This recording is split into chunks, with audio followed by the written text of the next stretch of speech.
নমস্কার। আজকে আমি আলোচনা করব হোমিওপ্যাথির একটি গুরুত্বপূর্ণ মেডিসিন অ্যাক্টিয়াস পিকাটা সম্পর্কে।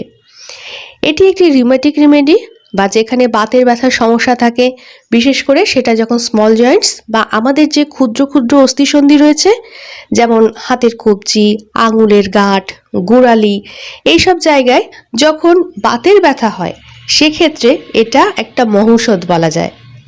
এটি একটি প্ল্যান্ট কিংডমের রেমেডি। এটা ইউরোপ, সাইবেরিয়া এবং নর্দার্ন ইরান এইরকম বিভিন্ন জায়গায় জন্মায় এবং এর চারা গাছের শেকড় থেকে টিংচার তৈরি করা হয়। এখানে যে বিভিন্ন লক্ষণগুলো দেখা যায় সেই সম্পর্কে এখন আলোচনা থাকছে।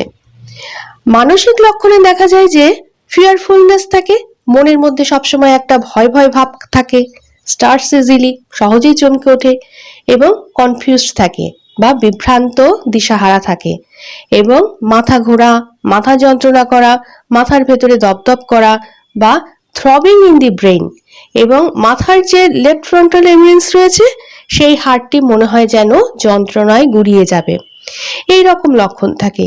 এবং সেই সঙ্গে নাক থেকে কাঁচা জল পড়ার সমস্যা থাকে। এবং এক্সট্রিমিটিসের যে লক্ষণ দেখা যায় তাতে দেখা যায় rheumatic pains in small Joints, যেমন হাতের আঙুল, পায়ের আঙুল, গোড়ালি এবং রিস্ট বা কবজিতে যে জয়েন্টগুলো রয়েছে তাতে প্রচণ্ড ব্যথা এবং সামান্য পরিশ্রম করলেই জয়েন্টগুলো ফুলে যায়। দেখা যায় যে কবজি নড়াচড়া করলেই ফুলে যায়, লাল হয়ে যায় এবং হাতে প্যারালাইটিক উইকনেস বা পক্ষাঘাতের মতন দুর্বলতা দেখা যায়। হাঁটুতে প্রচণ্ড ব্যথা, রোগীর মধ্যে প্রচণ্ড অবসাদ থাকে, কথা বলতে, চলাফেরা করতে, খাবার খেতে সবেতেই খুব অবসন্ন হয়ে পড়ে। অ্যাক্টিয়াস পিকাটার স্টমাকের লক্ষণে দেখা যায় এপিগ্যাস্ট্রিক রিজিয়নে প্রচণ্ড ব্যথা এবং সেই সঙ্গে বমি হওয়া, এই লক্ষণটি থাকে। অ্যাক্টিয়াস পিকাটা স্টমাক ক্যান্সারের একটা ভালো ওষুধ।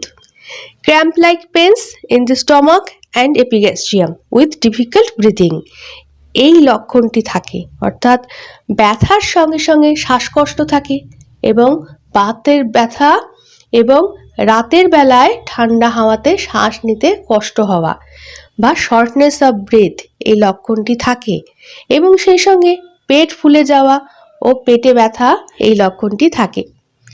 ফেস বা মুখের একটা লক্ষণ দেখা যায়, উপরের চোয়াল বা আপার জতে অনেক সময় একরকম সাংঘাতিক ব্যথা হয়, সেটা দাঁত থেকে আরম্ভ করে ম্যালার বোনস বা গন্ডাস্থির মধ্যে দিয়ে কপালে চলে যায় এবং সেই সঙ্গে মুখে এবং মাথায় প্রচণ্ড ঘাম হতে দেখা যায়।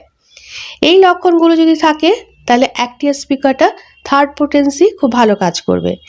এছাড়া হায়ার পোটেন্সি যেমন 30-200, এই পোটেন্সিগুলো প্রয়োজন মতন দিলে ব্যবহার করলে ভালো কাজ পাওয়া যাবে। আজকে আলোচনা এই পর্যন্ত।